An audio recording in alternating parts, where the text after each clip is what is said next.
Welcome to our third Meet the Expert session. So I'm Karen Clark and I'll be today's moderator. Our topic is alternative business models for non-commercially viable diseases.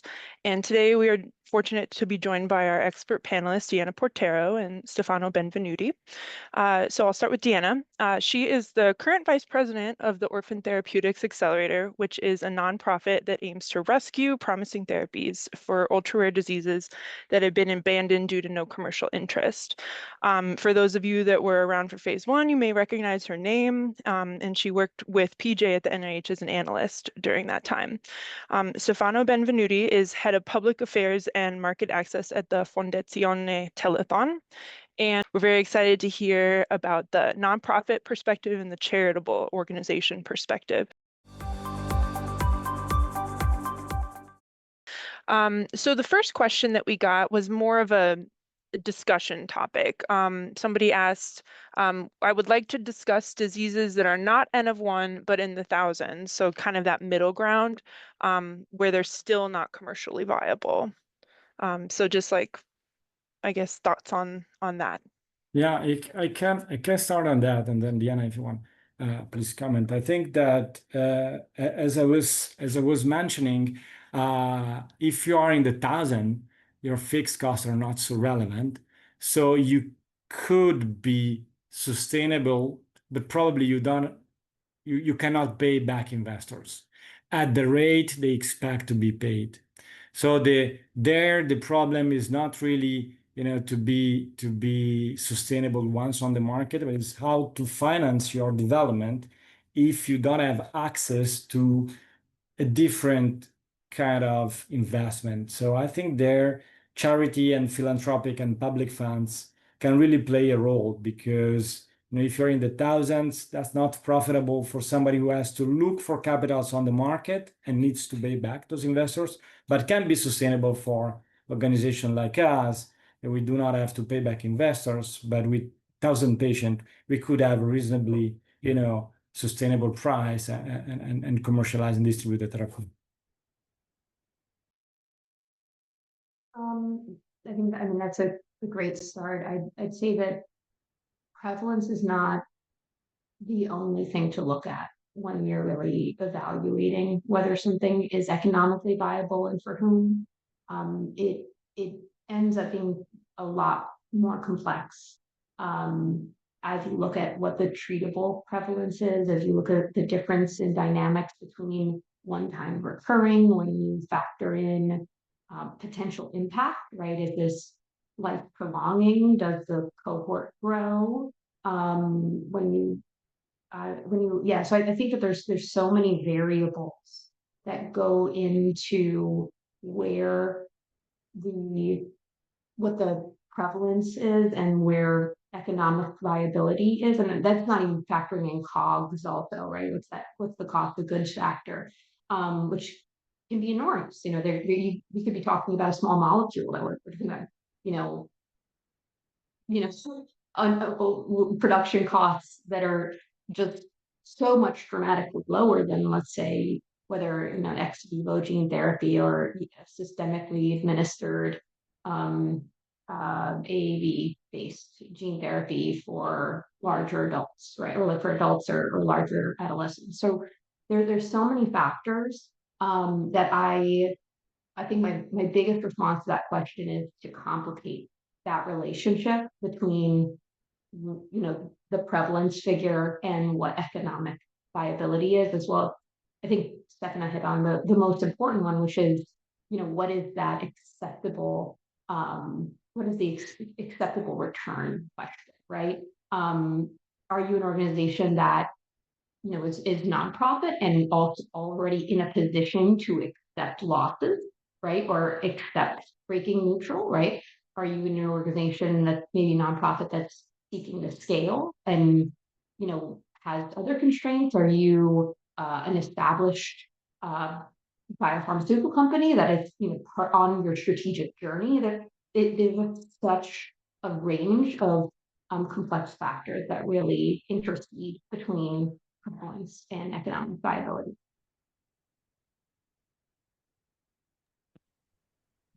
And if I might add, I think that time is also a very key variable. The longer it takes to reach the market, the more expensive everything becomes, especially if you have to fundraise from investors. So I think it's called time to market, is really key variable. So whenever you can accelerate, that's why sometimes you see companies accelerating so much, is because time to market is really one of probably the single factor that most affect the most your return on investment before the marketing approval. What is the most important learning that you've had in forging successful partnerships across the academic industry divide?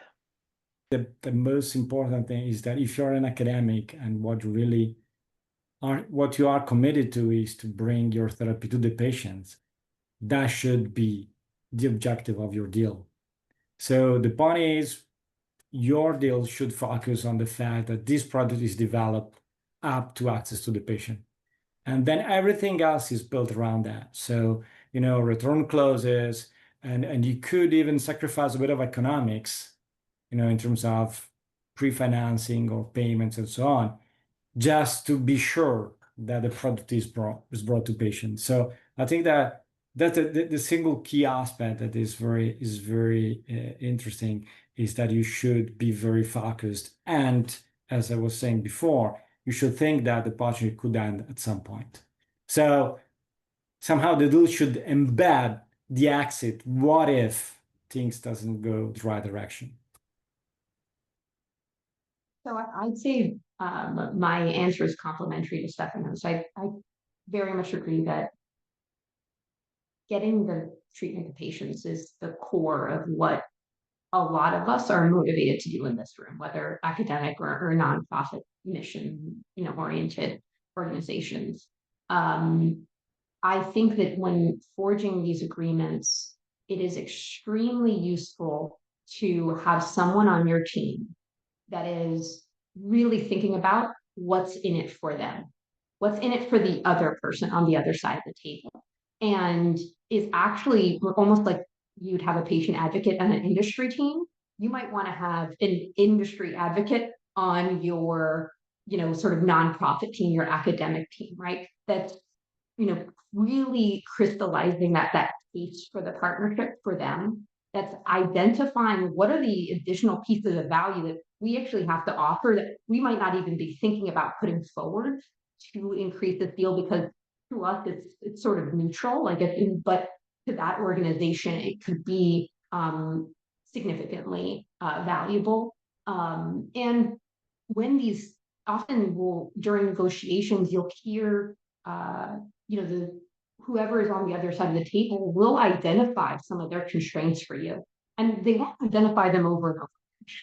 They often will, reveal a constraint or a limitation or a barrier maybe once or twice. And by having that member of your team that is listening for that, you can, the next time you come to the table, you actually identify a few solutions potentially to offer that speaks to that partner's constraint. So taking those things seriously, whether it's understanding, for example, someone might bring up timing around financing for that organization, right?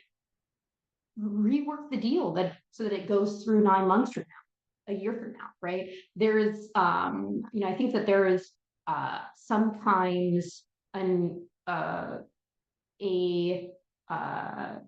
lack of acknowledgement of the real institutional constraints and the gravity that those constraints will place on your deal making, your opposite in your deal making team, and taking your partner's interests as seriously as your own will get you much further.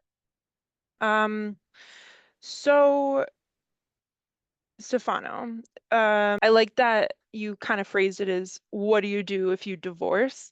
So like, just what is your advice on like sort of the prenuptial agreements? How do you negotiate those agreements with partners regarding the IP and the results returning to your organization, so that even if you do divorce, you're still kind of protected? It seems better to over prepare.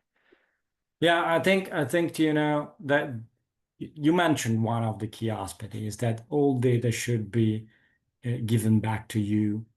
And you should be very clear that it's not just, it's contractually, and means that you can legally use those data for your filing to the agency. It's not just, I give you back the data. No, you need to give me back the data and ensure, all the chain of trust around those data. You should, kind of grant me that the quality of the data we're giving back are, that kind of quality. So you should be very clear on those clauses on the use of data when they are given back to you.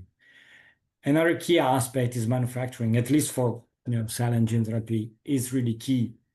If the agreement with the manufacturer is done by your industry partner, which is most often the case, they are the one that does contract the CDMO, then you should be able to. You probably will not have access to that contract. It's confidential. It's between them, but you should at least be able to novate that contract. So that should be part of your deal. If you decide to, then you need to allow me to step into your contract with that manufacturer. That because if they do not allow you that, and you need to start from scratch finding a new CDMO, teaching them how to produce your product, it will be too expensive, too complicated, take a lot of time. So I think manufacturing is key, data are key.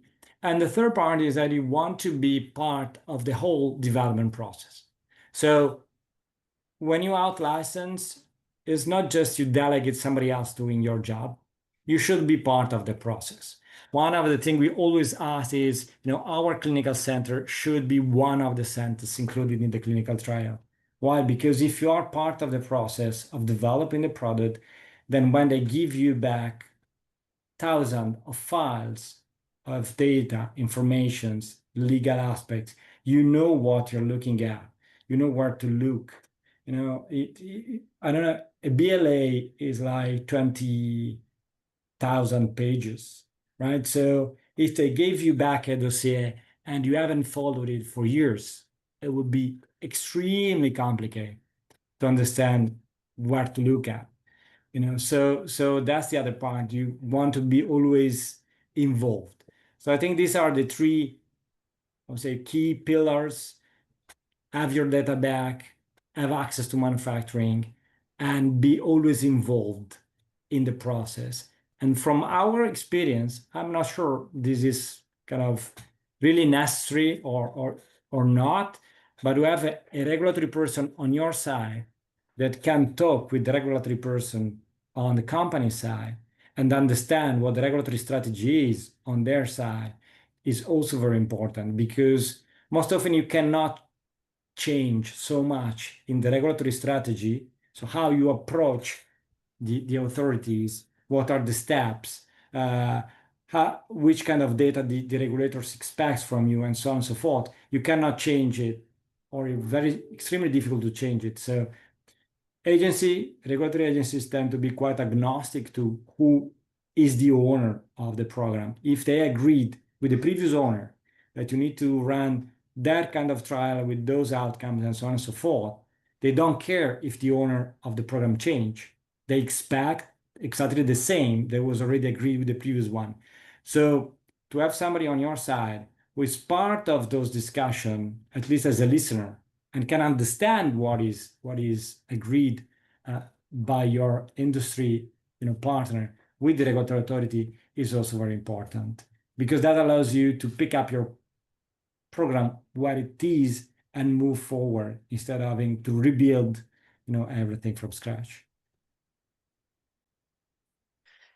So kind of coming at that from the opposite side, Deanna, since you kind of take projects from people like where you weren't kind of involved in the development process initially, is one of your prerequisites for working with a company that they're cooperative in sharing these data, like they want to come to the table and work with you?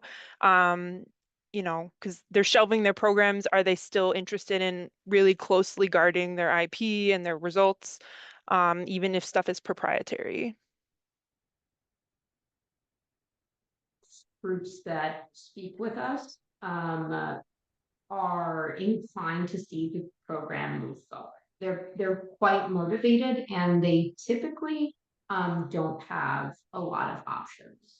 So those factors do I think there's a selection bias of cooperative stakeholders coming to our table.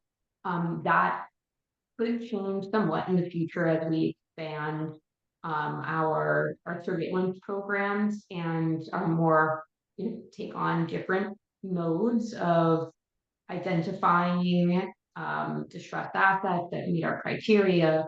But you know, at the current juncture, we are, you know, there's a selection bias for these cooperative partners. Now, that said, like Stefano's case studies have shown, you know, these programs can change hands.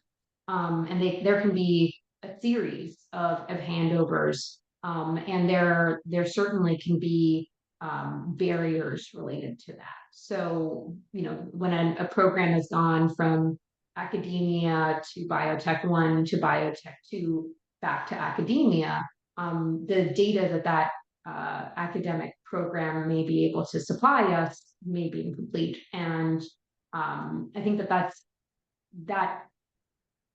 you know, and biotech 1 may no longer exist, right? And biotech 2 may have a different program in that modality that they are advancing forward, and they are not interested in being cooperative with CMC data, for example. So there are certainly issues like that can affect a program.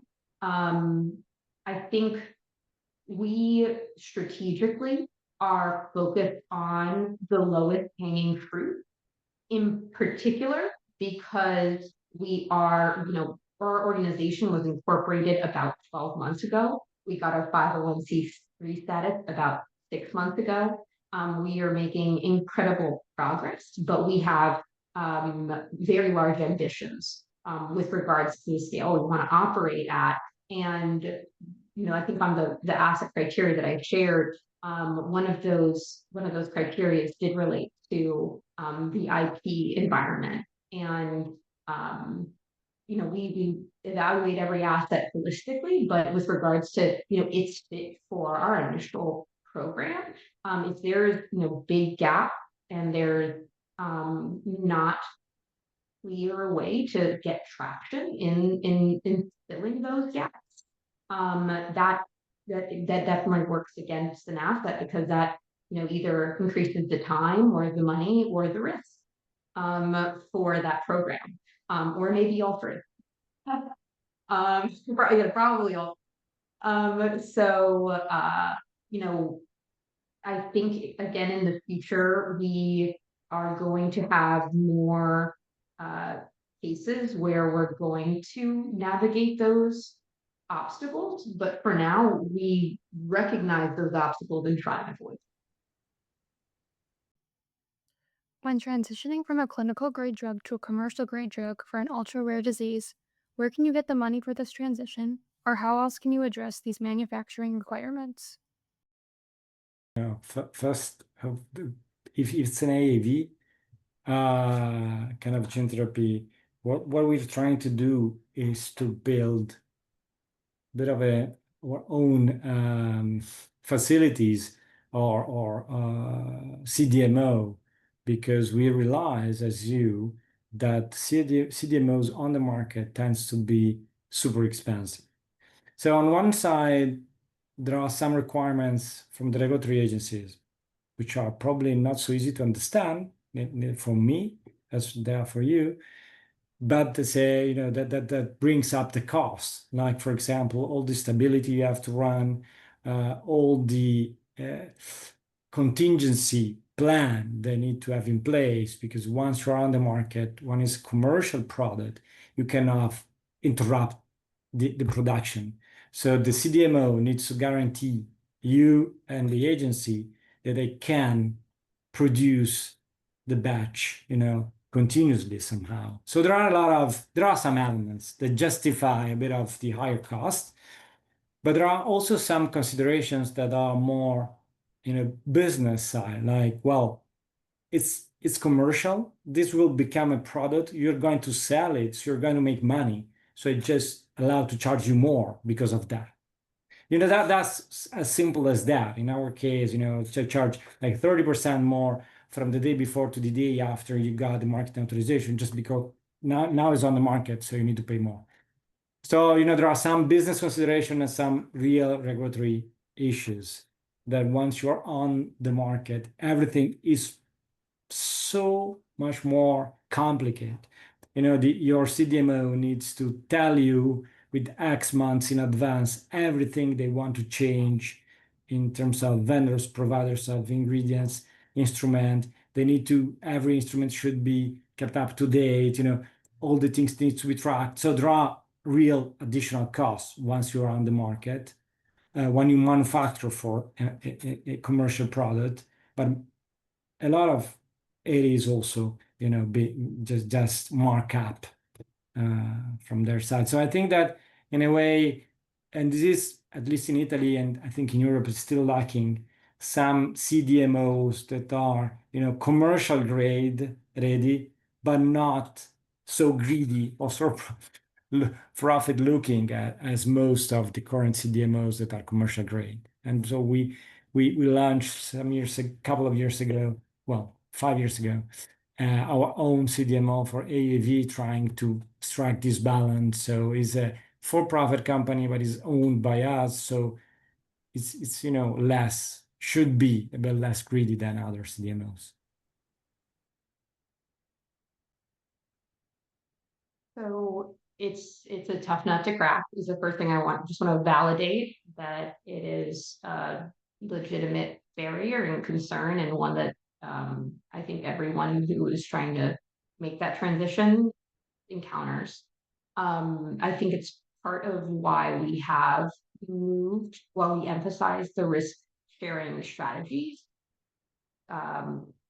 during the pivotal trial phase and this transition, because we find that offering upside softens that blow, that upfront cost that you might bear, right? If you're willing and able and in a position to actually leverage that future upside, and allocate that to the CDMO, it's one way to get through that barrier.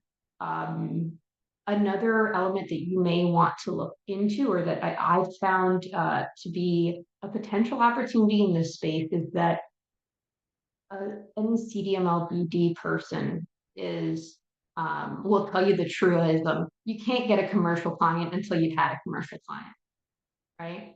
And you may find that if you concentrate on CDMOs that are currently particularly well funded, but lacking in commercial clients, you could be a business case for that organization to operate at a potential loss because of the future business that you would drive in if they're operating. So that's kind of just like this little intersection of interest opportunity that you might want to look into.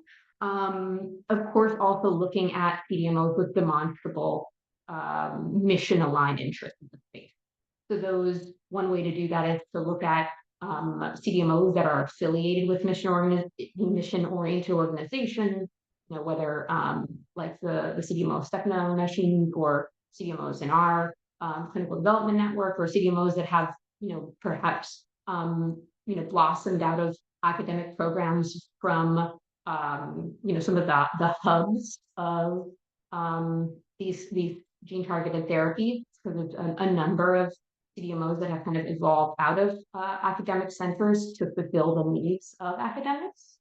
And then I guess finally, I think that you've hit on a really important policy question. And it's one that's unfortunately so wonky that it's challenging to get traction on, right? But are we reaching that moment in time where there's enough communities and organizations that have kind of hit that barrier to begin to advocate for including quality in that conversation about risk benefit, right? Because when we have quality considerations as a barrier to, like as a clear barrier to sustainable marketing of therapies that are demonstrably saving lives in clinical trials, who is benefiting, right? It's not the patient fee. So, I think that there is